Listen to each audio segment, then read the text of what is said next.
Hi, I'm Martinez from Paris, France, and I'm an archaeologist by trade, but I'm trying also to use the tools you are using every day. So the idea is that I'm going to try to go back to some of the topics Alan has been speaking about already, but trying to see how it interferes or not with the very idea of using computer tools. So first thing is to remind you again what is archaeology. And the thing is that we are actually going back to our childhood dreams of being able to dig in the sand, and we are actually finding old artifacts, remnants of left by ancient civilization, which have not been destroyed by the path of time and human beings. And the idea is to gather as much information as we can and try to isolate the meanings that can come from the different levels of knowledge we can get from these remnants. The problem is that actually we are looking for something that's been dead for so long that we have only very, very incomplete clues to what these things were. So we need to do this very, very carefully. And then the thing that we need to store these things, to put them on displays, but most of the time, the problem is that if we just do this, we did save pragmatically the actual physical information, but we cannot give any idea of how they relate to each other. The other problem is that as an archaeologist, as we are actually digging the objects out of the ground, we are actually putting them back into the cycle of destruction that's the fact of being put in the ground stopped. And also, as we are actually taking them out of the ground, we are taking them out of the relationship they have with each other, and we are in fact killing the meanings they have if we are not very attentive to these facts. So the thing is that if we are just gathering rocks and putting them in museums, we are doing only a small part of the things we are supposed to do for the community we are actually working with, our society. So the idea is that we have to go as far as possible into documentation. And documentation has been going on for now about 2 centuries in a professional way, and semi-professional, but people have been using words a lot. And these things, the thing we found having a real ability to live into space, we have been also through the necessity of using actually graphical tools from very, very simple things in the 19th century, even beginning during the Renaissance, when just simple drawings of things that have actually disappeared now are very, very useful. And sometimes the only remnants of these things, to more complicated technical drawings where you are using actually different tools, and photography coming out at the end of the 19th century was a real revolution to keep this kind of information. But the thing is that every time we prepare such a documentation, we find out about 2 years later that we haven't kept the right information, that what was really needed is not there, and it's lost. And it's an oncoming search of what our fathers have been doing and why they have not been doing this and this, and we should be doing better, but then Arson will come and say that we have not been doing it any better. So the next step also is that we are in a community that doesn't really have the means of its own politics. That means that we can sometimes gather the money to have people on site gathering things and clues, and then we have maybe difficulties to pay for the place where to preserve them. And most of the time we have no money just to publish the information we've been gathering, and things just sleep in cupboards. So the problems is to face is that we have any way to do some things. And I would like to go to very old things, not so old as the archaeological objects, but the first drawings that you see at the beginning, that in fact we've got some pretty romantic watercolors by David Roberts in Egypt. So it gives you a good idea of the setting and the way these things were at the time this guy visited Egypt. Then we've got drawings by the description of Egypt, gathered by the people who were following the army of Bonaparte in Egypt. And you can see that it's still some kind of artistic rendering, but you've got actual measurements near the end, and you've got plans and elevation that are quite precise for the architecture. At the same time, when we look at the way the reliefs are rendered, we find out that it was very difficult for the people who were actually making the documentation, who were artists, in fact, to get away from the vision they had of the world, and this vision which was, in fact, really influenced by Greco-Roman art. So these things are interesting by themselves because they show us some reliefs where the polychromy is now gone, or some of them have been destroyed. But these documents are faithful up to the level that was permitted by the actual culture of the draughtsmen who were doing this. The thing that is interesting is that if you compare these drawings that actually represent artistic elements, they are very, very different from drawings in the same publication dealing with human beings, here the head of a mummy, or animals, a snake, or in fact minerals. These drawings are, we would be like doing about the same thing, even if they are pretty fancy. It's because at the time, archaeologists were in fact using tools that were already used by other people to describe other stuff, and they had to adapt, and it took a pretty long time, and we are in fact still undergoing the process. Then comes the very idea of skills. What I've been describing does not exist when you take somebody like Howard Carter, who in fact discovered the tomb of Tutankhamun, and this guy was actually able to dig and take things out, but he was also able to make sketches, very precise one, of the object in place, and exact drawings of, you see the different coffins of Tutankhamun, and he was also able to go back to the somewhat romantic idea of having some kind of archaeological drawing with a little bird in the middle. So it goes back also to the idea that we have to have standards, we have to have known ways of representing things, but also we are also to use skills that are always between two different worlds, between the scientific world and the artistic world, and to achieve what Alan has been defining as realism, and that is some way pretty difficult to discern. So I'm showing you the kind of drawings and representation we are used to have and to deal with in our publications.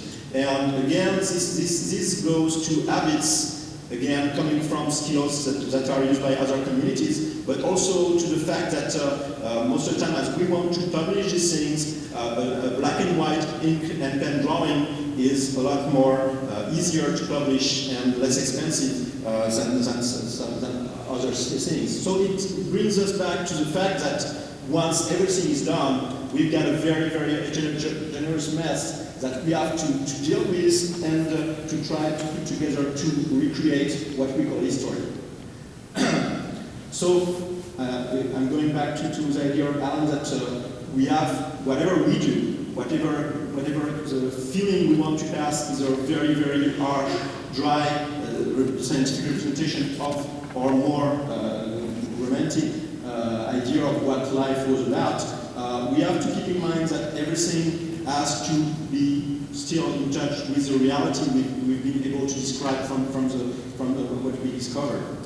And from this, we have to infer that we are actually making a model. And a model can be done through very different means. Like even when you are actually describing something with words in the text, you are actually building a model because you are putting together some kind of equations. And so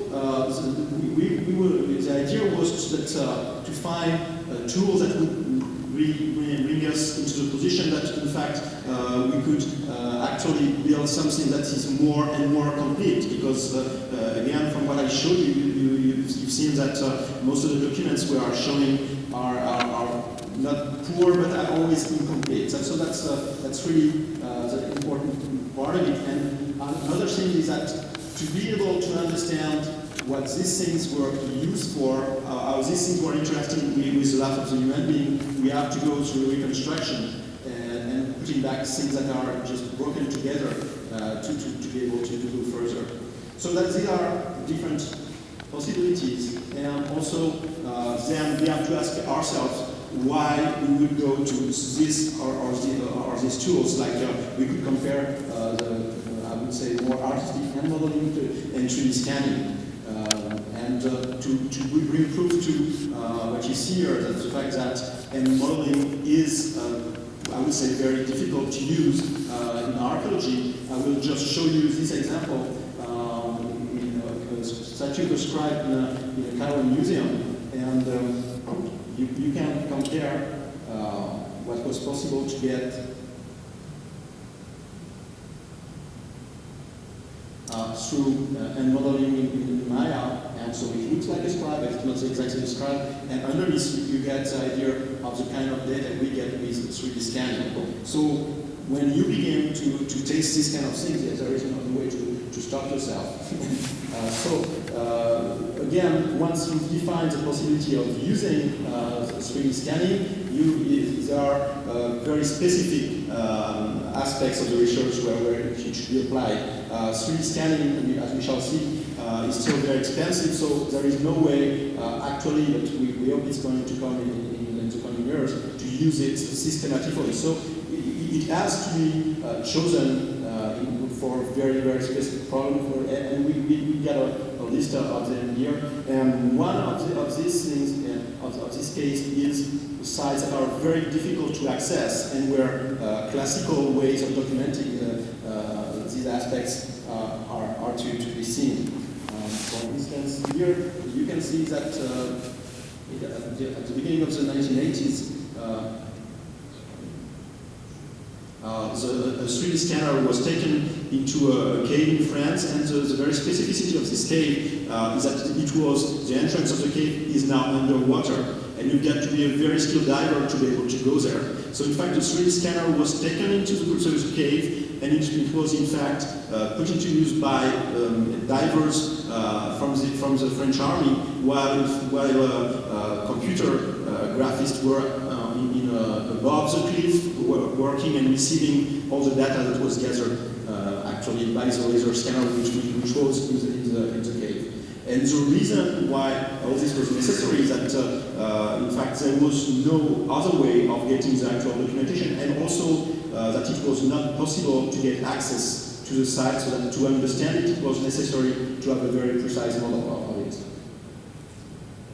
So this is what you see here, and you can see here the kind of data we get when it's meshed in textures. And so it's also possible, as Alan mentioned it, to try to see how the environment has changed and how it plays with the relationship these people had with the space they were living in. Here is an example of the fact that we have also a lot of the things that are broken to pieces and that we have to put back together. So it's a Colossus of Ptolemy that was found in Alexandria in pieces and also put back virtually together before it was actually restored according to the model.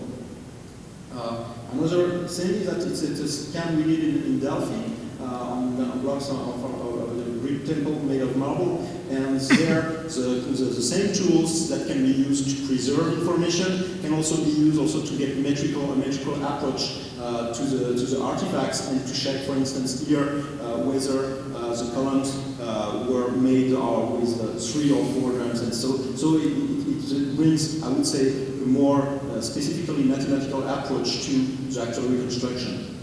And here you can see that it's another approach. It's about epigraphy, which is the science of the inscriptions. And so to study them, we need to have a very, very complete set of data. And most of the time, what we are using is the data that has been really interpreted. That you can get tracings on only what's left of the actual object. But we need also to have photographs to make sure that we know the state this thing was in at such a date. And so that's where also it's different when you get to work with 3D scanning, because you get very, very complete information. You can get the relationship between different objects in space, while you get the same kind of complete 2D information you would get also from a photograph. So it's a much more complete approach. The problem is that most of the time these things are remaining very expensive. They are most of the time very fragile and difficult to take on site. And for most of the archaeologists, these things are just scary, and it also takes a lot of time. And most of the time, the archaeologists will feel that they have other things to do that are maybe less silly than this. So what we want to go to is to find ways to bring these things to a level of expense that would be reasonable, or on the contrary, to try to change the mind of the archaeologists, thinking that it's maybe more important to be able to pay for the right computer and the right 3D scanning instead of bringing 40 people to dig someplace, because if you dig too fast and if you don't have the means to actually document the things well, you are actually digging for nothing because you're destroying the data. So it has two different aspects. There is, I would say, technological, economical one, but it has also to deal with the perception the scientists have of the work they are doing. But the thing is that having worked now for about 10 years with this kind of tools, I see that there are a lot of new possibilities that are open and that need to be taken into account. The main one would be that through these kind of tools, we are actually saving and preserving as much information as possible. And for instance, if you remember the fact that the Buddhist statue of Obama in Afghanistan has been bombed at the Taliban, if we had later scanned the statue before, we could at least have the information that's been lost. There is a photogrammetric set of data about this, but even if it's very complete, it may not be as complete as what would have been possible to get from the 3D scanning. So 3D scanning is not maybe the real global solution, but it's a future for what we are trying to do, and Paul Debevec is going to explain more about this. Thank you.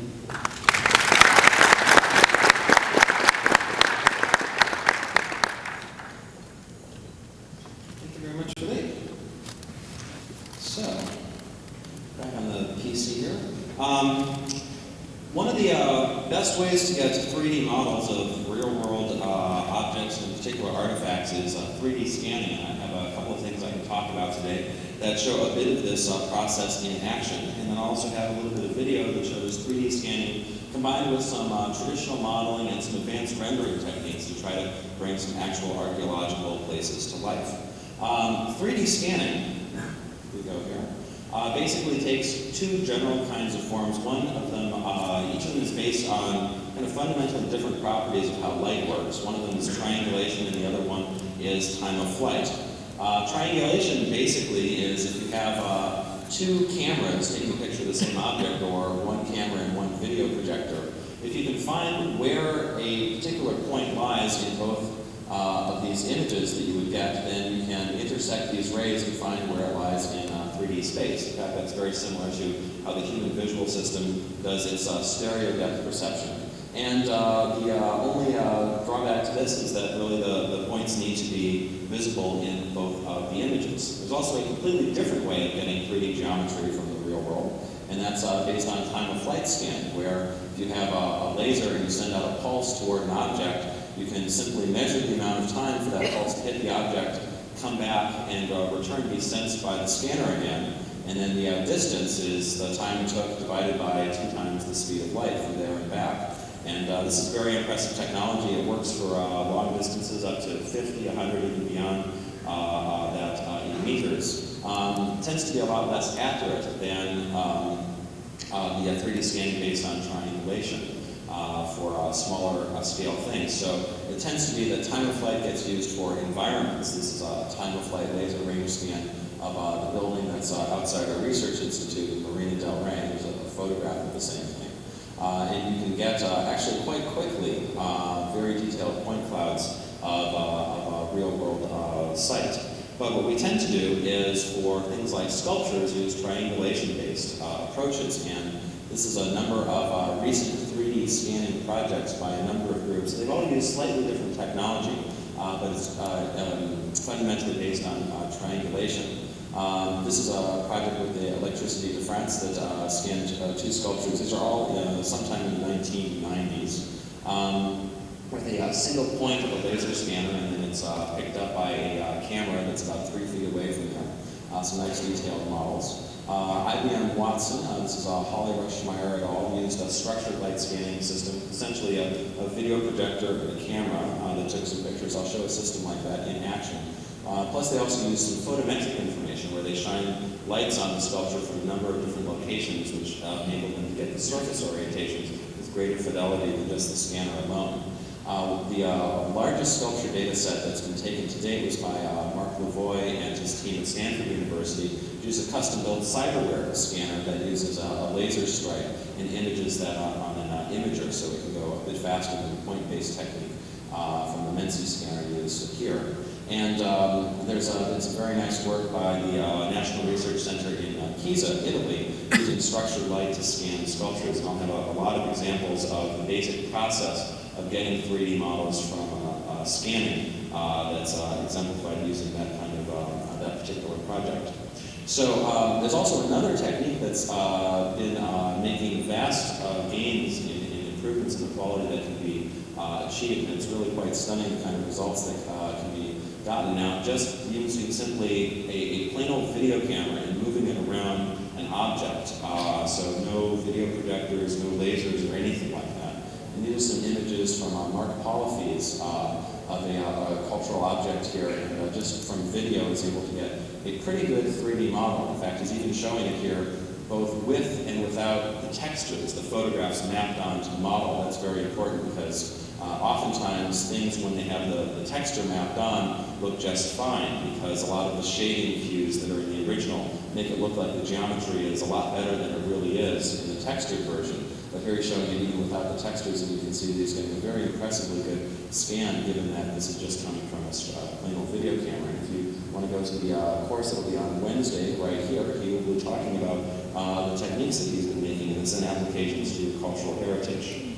The scanner that I'm going to talk about is one that we used for a project recently to scan some sculptures. And it's very similar to the ones done by CNR Pisa and reasonably similar to the one done by IBM Watson. That basically uses a video projector and a video camera mounted about 3 feet apart, and that's going to give you the baseline of that triangle used to get the 3-dimensional information.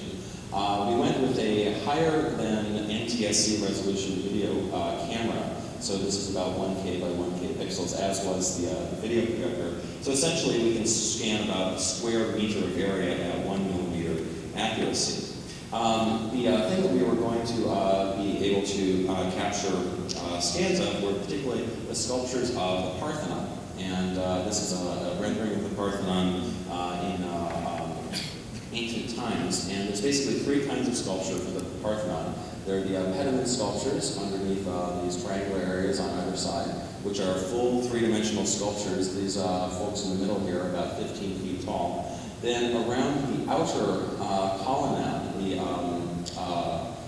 Doric frieze, as it were, is a set of metos, which are high-relief sculptures that are about 1 meter by 1 meter squared and protrude out about 30 to 40 centimeters. And then underneath this row of columns, you'll find the most famous sculptures of the Parthenon, which is the Ionic frieze. It's 440 feet of continuous frieze of low-relief sculptures. It's only about 2 to 3 centimeters deep, but it goes 400 centimeters long, and it's completely continuous. And our goal was to try to scan all of these and then reunite them with a 3D model of the temple itself. And we had to go looking for where these things are. They're not all in Greece at the moment. And we talked to Martinez about trying to find some of the places we could find them.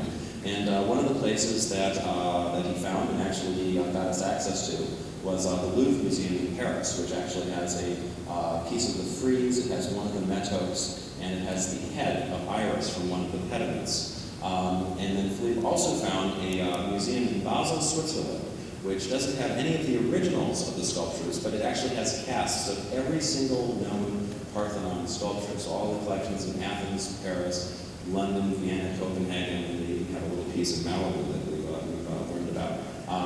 It's a very impressive museum in Basel, and Thomas Lachman, the director of the museum, was interested in the project, and very happily let us in there and have some video showing what the scanning process looked like. Go to the video now.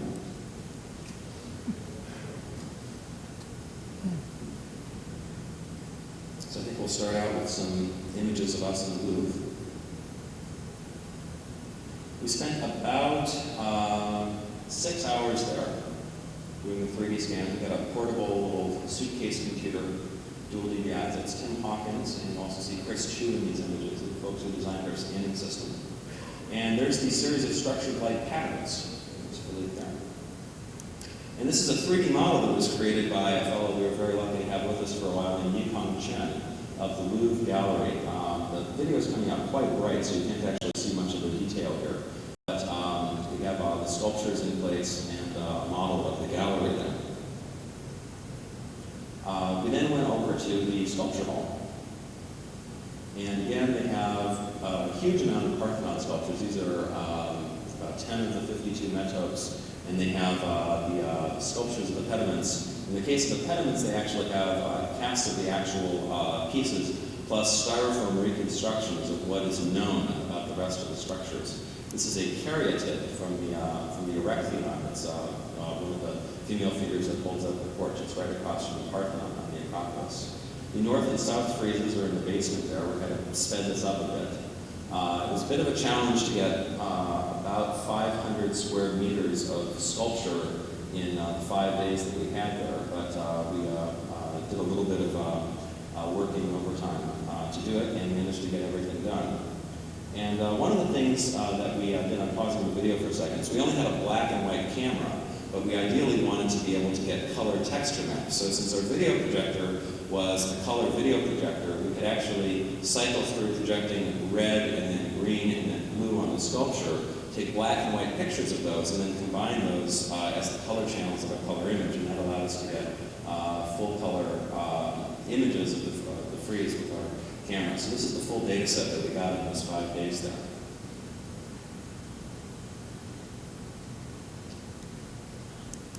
And if we go back to the slides,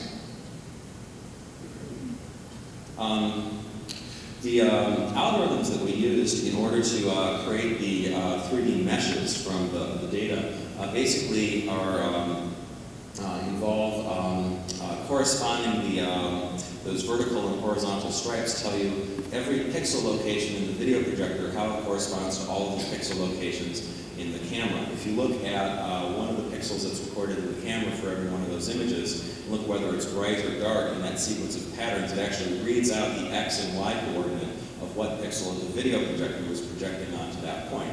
So the result is that you can in fact directly triangulate between the two and then get a 3D point measurement.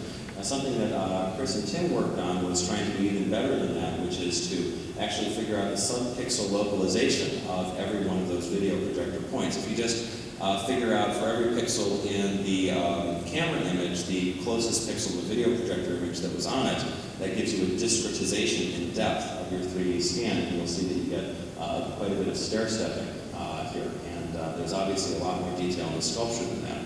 So the algorithm that Chris ended up designing with Tim for this uses the fact that when a pixel, a ray of light goes out from the projector and hits the object, when it's imaged by the camera, it actually comes back as a bit of a blur. And with the blur, you can do a sub-pixel localization of exactly where that came. And that allows you to take a scan that might have started like this, and then turn it into a scan that looks like this. And you'll actually notice in this picture, you can still see a little bit of stair-stepping across the forehead here. And that has to do with the fact that you kind of get a bit of a moire pattern because of the regular grid of pixels in the video camera and the regular grid of pixels in the video projector kind of clash with each other a little bit as they project onto the surface. And Chris, for his master's thesis that he's just finishing up, has worked on an algorithm that actually compensates for those moire patterns by modeling these displacements as sine waves and then removing them from the scan. So if you run that algorithm, you can see here it'll clean that up even just a little bit more. So what we now have as the result of the project was to be is about 80 gigabytes of data of all of the images that we took. And the process then is the rest of the work of any 3D scanning project, which is once you have all of these original scans, each sculpture has to be built up out of multiple scans, and those have to be aligned with each other. Then you have to merge them into a consistent 3D model. Ideally simplify that model so that it's not literally millions of triangles. It's something you can deal with in a rendering pipeline. And then get the surface appearance characteristics, the texture creation, which can either be lighting-dependent textures, the way that it looked in a particular lighting condition, or you can do some reflectometry to really determine the surface colors. What I'm going to illustrate this process with is some work done at the National Research Center in Pisa. This is Professor Roberto Scopino and two of the people working with him, Marco Cagliari and Paolo Signoli. I'm sorry if I'm getting those a little bit wrong. They have a website that documents a lot of their work, and I'll refer to some publications they have on these techniques as I go through the slides here. They did a project where they scanned this statue of Minerva, which is appropriately also Athena, so that relates to the Greek theme going here. The projector system that they use is very similar to the one that we put together. And they also have put together a bit of software so that you can actually align and then merge and then simplify the model. So alignment basically looks like this. You have two individual range scans, and clearly they're not in the correct alignment. So one of them is more of the left half of the face, one of them is more of the right half of the face. And their software allows you to, first of all, approximately position them yourself, and then afterwards it will use the general iterated closest points algorithm with their own improvements they've made to it in order to put those two scans together. Now, in order to do an entire sculpture, it typically requires many scans. In this case, they got hundreds of images and a few hundred scans. The digital Michelangelo project, the number of scans in the data was in the thousands. So any software that does this has a great deal of memory management issues. But here they are, they're putting, I guess, one final scan here to merge in with the entire rest of the model. And once everything is merged, you can see that if you color code all of your original scans and everything's calibrated well, they all pretty much align on top of each other. You can see them all poking through each other by just little pieces of millimeters and such. So it's starting to look like a 3D model, but in order to get the best possible data and the most consistent model, what you want to do is then combine all of those individual range scans into a consistent mesh. And that is called the merging process. And there's a number of algorithms that have been explored for that.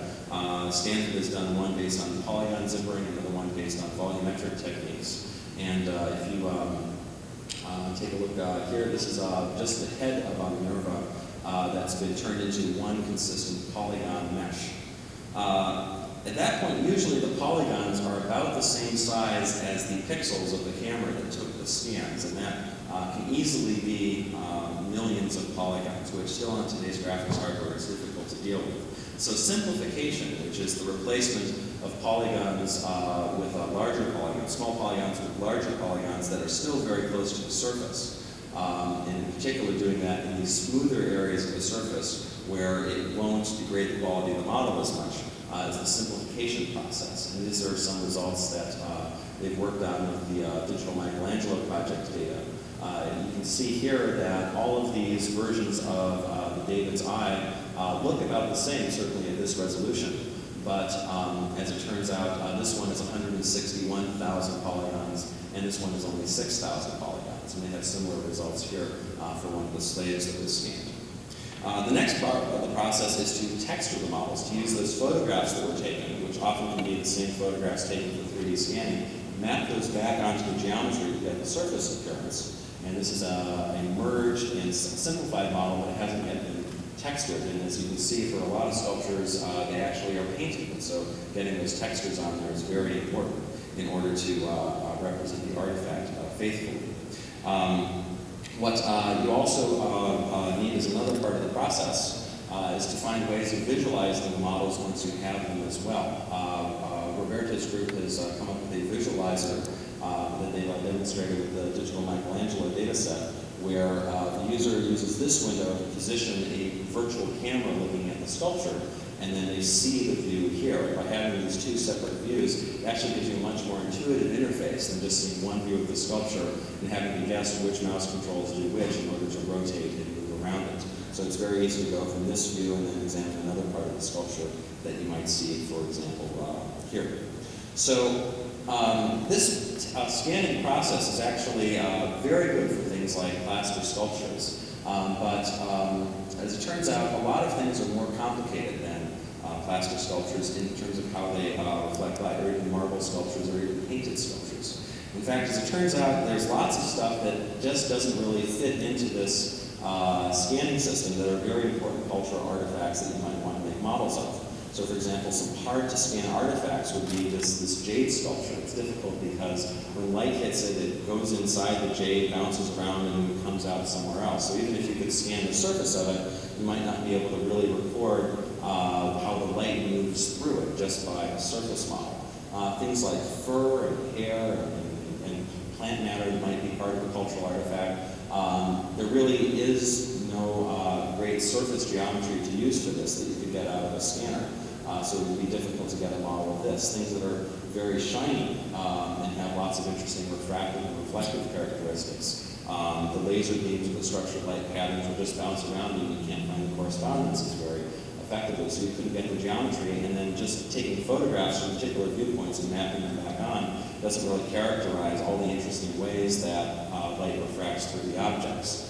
And also, being able to really determine lighting-independent texture maps for objects becomes difficult when the objects have lots of concavities and are relatively light-colored, because light bounces around inside the object, and when you are essentially doing a reflectometry, it's hard to control the illumination on any particular part. For this part of the object, since it's in such a deep crevice, you can't light it from all the directions you want to figure out what its reflectance distribution functions are. So one of the projects that we've looked at in our group is to try to find ways of thinking about scanning artifacts based more on how they transform light, how they reflect light, rather than what their geometry is. And there's a paper that we presented in December at the VAST conference that is work done with Tim Hawkins and Jonathan Cohen about photometric ways of digitizing cultural artifacts. And the idea is that instead of a surface model plus texture maps, you will instead try to have your model mostly based on how the artifact transforms incident illumination into radiant illumination.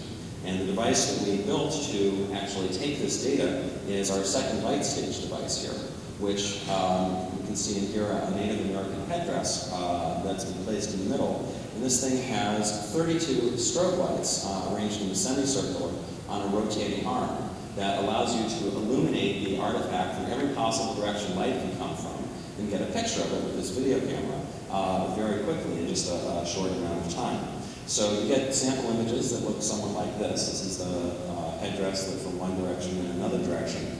And since the thing goes around, you can actually get about 1,000 images of it lit from every possible direction in just about 15 seconds. So these are the images of it lit from the front, from the top, the bottom, the right, the left, and even from behind over here.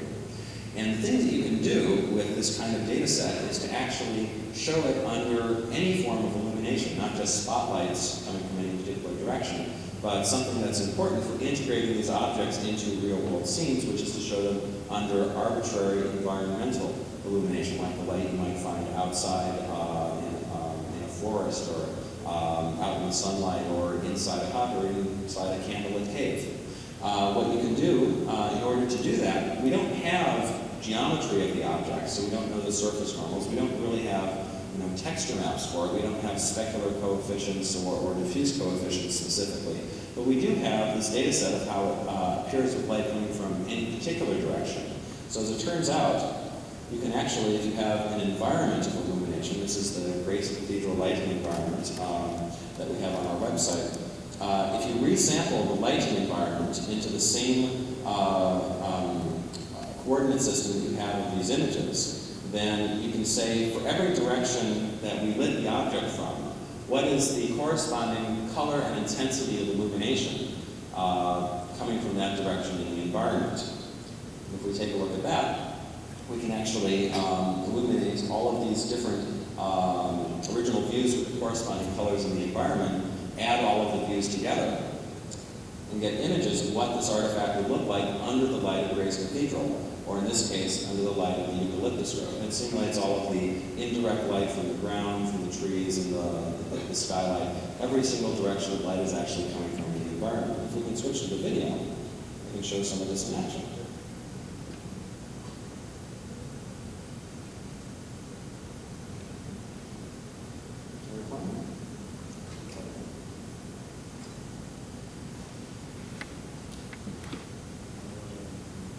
So this is the light stage going around and capturing the headdress. These are artifacts from the collection of Native American elder George Randall. He's based in Los Angeles, and he's very gracious to come and help us with this. So what we can do is take that Grace Cathedral lighting environment and then rotate the lighting around the headdress. As you see, when the bright yellow altar goes behind the feathers, it actually reflects through the feathers, showing us some translucency. Here's a different lighting environment of what that would look like illuminated by the light of a forest.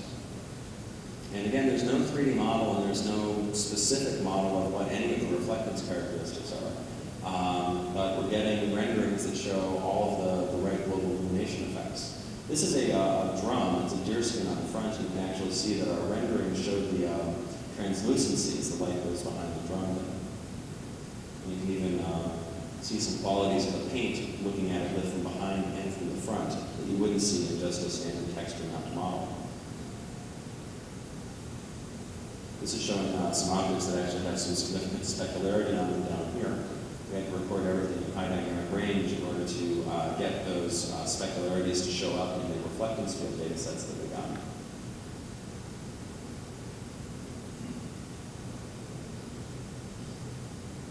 So all the different reflection qualities would be very hard to do with 3D scanning. And everything that you've seen so far here is just from a single viewpoint. And what we mentioned in the paper is that a good way to get those other viewpoints would be to simply take images of the object from lots of different directions and then use view interpolation with even more advanced technique of the light field or lumograph to generate those intermediate views. So this is just a quick example of doing one of those view interpolations. If we go back to the slides, wrap this up. On our website, there's actually some of these light stage 2 data sets that let you interactively move light sources around and see the translucency characteristics of the artifacts. A couple of those data sets are online at this website. And this is our software written by Chris Chu and Dan Moss, which we've also used for faces. And in fact, since the light stage 2 was designed originally for faces, you can actually get, in this case, George Randall himself into the light stage, actually dressed in some of his native dress. So instead of just having these cultural artifacts on their own, you can place them literally in context with somebody who actually wears them. And in these cases as well, also then virtually change the light to see however you'd like to see the person displayed. Something that we mentioned in the paper was that you could augment the light stage with a number of cameras here and then also rotate the object on a platform in order to get those views from every possible direction as the lights just keep going around. And you probably, in the course of a few hours, get a dense data set for this. And in fact, there's been some very interesting work that will be presented Wednesday at 1:30 p.m. I believe in this room for the paper session that MIT and Merle have done. That has a device that does exactly this, and we're getting some very gorgeous results from that. I should also mention that traditional CG models are difficult to have things like translucency and subsurface scattering effects in there, which we see in lots of artifacts, but there's been also some very nice work on simulating these, at least for synthetic models, done by Henrik von Jensen and some collaborators at Stanford University now at PDI. There'll be a talk Thursday at 10 a.m. Talking about how you can actually get a computer model to have light come from behind and then penetrate through into the middle of it. I think it'll be an interesting line of research to see if this kind of rendering technique can be used for sample reflectance field data and try to bridge between something that is captured from the real world and then turn it into a model that can be rendered with this technique that actually shows things the way that they would in actual photographs. So, what I'd like to talk about now is get back to some of the sculpture scanning stuff that we have done, is make a point that when you're going to show objects, also when they're computer-generated objects, it's nice to be able to show them under arbitrary environmental illumination. And one of the things that we've been doing for, in fact, computer-generated environments, in particular for our models of the Greek Acropolis, is photographing real-world illumination. And we tend to go up pretty regularly onto the roof of our building. This is Brian Emerson here, our digital artist in the group, who is taking fisheye images of the sky with our Canon D30 camera. We've radiometrically calibrated it, and since the fisheye lens, with the kind of smallish image sensor that it has in the camera, doesn't get quite the whole sky, we have to take 2 images looking in opposite directions and up a bit. And then we turn them into these radiometric data sets of incident illumination. And something that we found going up there time after time after time is that there's really an infinite variety of environmental illumination that you might see at any given point. One cloudy day is not like another cloudy day. One sunny day is not like another sunny day. And these are just some different examples of lighting environments that we've recorded.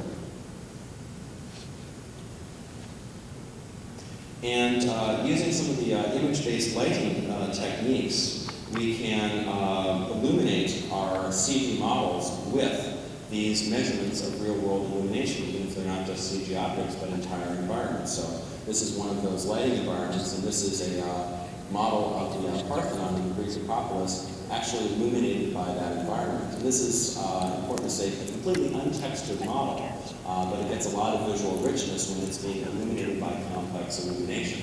Now, the other thing that is coming into play here, that is just absolutely crucial, is that when we do this rendering, we're simulating all of the multiple bounces that light takes in a real-world scene. And the global illumination renderer that we're using to do this is Marcos Fajardo's Arnold rendering system, which does very nice renderings for these. We've done, this model is completely untextured. There's another rendering where we've got a bit of textures on things. And this is another model that Brian Emerson and Mark Brownwood put together of the Parthenon circa 1800 as a computer-generated model with, again, light that was originally sampled in Los Angeles, artistically modified a little bit, and then rendered with this illumination in Arnold. I'd like to run a video that shows some of these models illuminated. Before I do that, I wanted to say that in terms of getting the information to create these models, there's any number of publications you can find that will have various renderings and pictures of any archaeological site that you're interested in. Some of them will be very bad, other of them will be very good. If you spend enough time with them, you can kind of figure out which ones are very good. They're usually the ones that have very nicely done drawings like this. And once you see drawings of a particular person that show up in several good-looking books, you can guess that this is probably one of the great experts that you might have in the field. And in this case, we got very interested in learning about the drawings of a fellow named Manolius Koras. We've done a number of models from his drawings. When we were in Athens in December, Philippe and I actually were able to meet with him. And we found, this is on a picture from a later trip with Mark Brownwell and myself, this is absolutely the best way to get information about a particular site and how it might have looked at different times. And one good way to do that is to take the renderings that you've already created and then show them to one of the experts. And if you're willing to get some extremely interesting constructive criticism, then that's probably the best way to get stuff to be as accurate or as consistent with current archaeological knowledge as possible. I have some video that'll show some renderings for this project.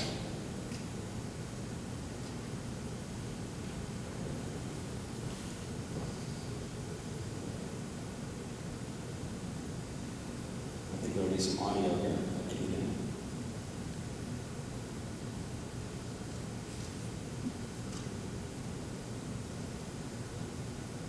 Here the height of the ramp was not such.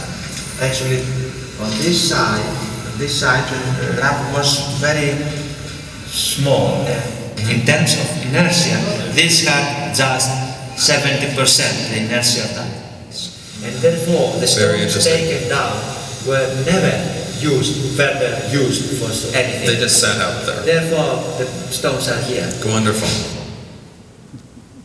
So these are some conceptual drawings that were made by Mark Brownlow before we actually did all of the 3D models that we could run by the subject matter experts here and get their opinions on them. This is a bit of Mark Brownlow's process of starting with different layers of Photoshop and adding different elements. You can see this is sort of the post-explosion Parthenon. There was an explosion that happened in 1687 where it was attacked by the Venetians, and the Turks were in control of it and had gunpowder stored in it.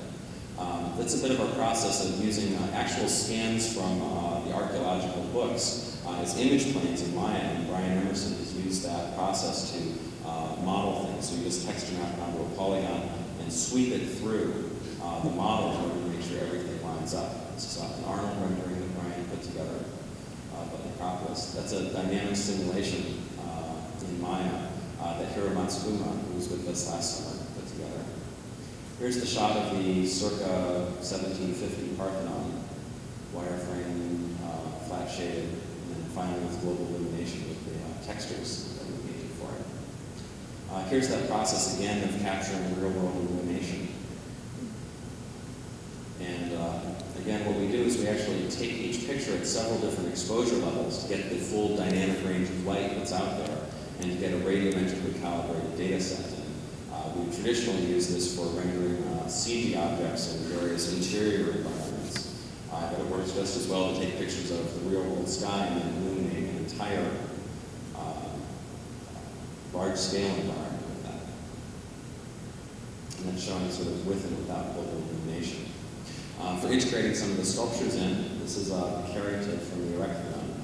So we added it to the Erechtheion model and then again put a natural lighting situation with it. Something that we advocate also is populating these models with people. They communicate scale and they also bring things to life, which certainly in the past they were very lively places. There's two ways of doing this. One is with digital characters, which I'll show in a second. Another which is to get live actors and kind of green screen composite them into the scenes. Something that we'll be talking about on Thursday morning is a technology that tries to make it possible to really get the lighting right when you're doing one of those composites using this light stage device. And basically the idea is that the actor would stand in a field of reproduced illumination with red, green, and blue LEDs, and then be composited into a lighting environment or a rendered lighting environment so that the lighting is actually matched up. And the hope is that we can get composites that probably a lot more cheaply and a lot more, hopefully more realistically, can let you take a real live person and put them into a CG model by illuminating them with a measurement of what the illumination is at the place that they're actually going. So Thursday morning in the first paper session, I'll be talking about that technology in some more detail. And for digital characters, this is a model again that Brian and Mark put together. Motion capture is definitely one of the best ways to animate them, but global illumination is one of the best ways to render them. So this is a motion captured Greek warrior that we've put into the Parthenon. It's being illuminated, starting with a light probe image with a special sun, and then rendered with the light that you'd actually have if you were standing there, and all the diffusing reflections.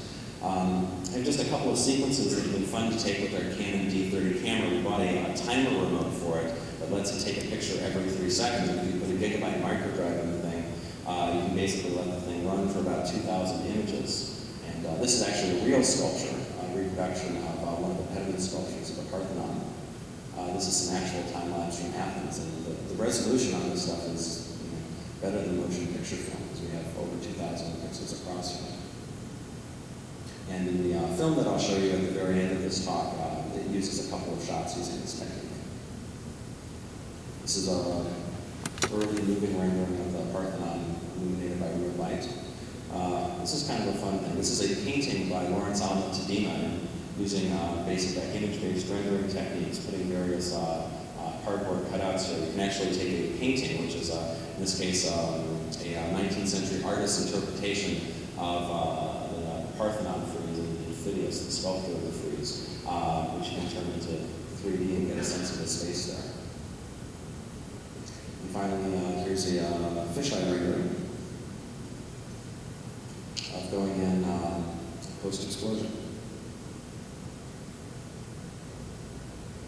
So if we can go back to the slides for this moment. What I'd like to point out is to end this talk with is a 90-second animation that uses a number of shots that have been rendered using a variety of these techniques. And one of the models that you'll see in this that you haven't seen before in the talk is this model that Brian Emerson made of the Debevec Gallery in the British Museum, which is the current location of about over half of the sculptures from the Parthenon. And this is a 100% CG rendering. The couple of things that we did on the technological front were that we actually took a photograph of the skylight when we were actually in the British Museum. Even though this is all a relatively traditional 3D model of the room, we actually gave this to Brian, and he was able to turn it into an image-based light source. So it's actually being illuminated with image-based lighting, in this case the real light from the real place through this skylight. The other thing that we did is when we were there, we used a Macbeth chart and we photographed it. It's a color calibration chart against all of the textures that Brian, or most of them, would later need in order to put the model together. And Brian was able to, using these color scales, actually get textures onto the model that were the right percent reflectivity and the right color, which allowed the global illumination effects to really reproduce the effects of the actual place. So definitely take a look for that particular model. All of these things were rendered using Marcus Fagarda's Arnold rendering system. We have a very small render farm of 20 dual 933 megahertz Linux machines. We're also using a render queue written by Greg Ortolano to fire these off. Basically, any one of the shots that looks like it has lots of global illumination in it was pretty much an overnight render. And we had a special plugin written. Our models were made in Maya, and then a special plugin was written that would render it out to the render farm, and then we get the shot back. And all the renderings happened in high dynamic range, so we had the full range of light coming out of the renderer. And then we could also apply various glare and blur filters and vignetting, depending on what we were doing in the film. So with that, let me run the video for the last segment. Let's have some music.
Well, I guess you take all that information and introduce it to a 90-second video. That's the supreme accomplishment in data reduction.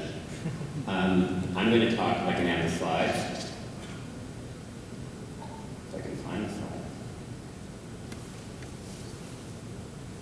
Which one?